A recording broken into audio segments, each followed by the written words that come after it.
How to make a veggie katsu curry. First, slice up some aubergine and courgette. Take each slice and dip it in flour, then egg, then panko breadcrumbs. Heat some vegetable oil in a pan and drop them in.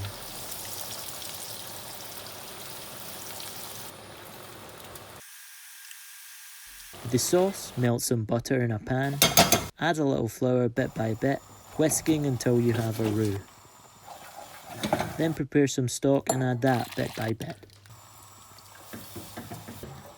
Next, add curry powder, turmeric, garlic, ginger and soy sauce.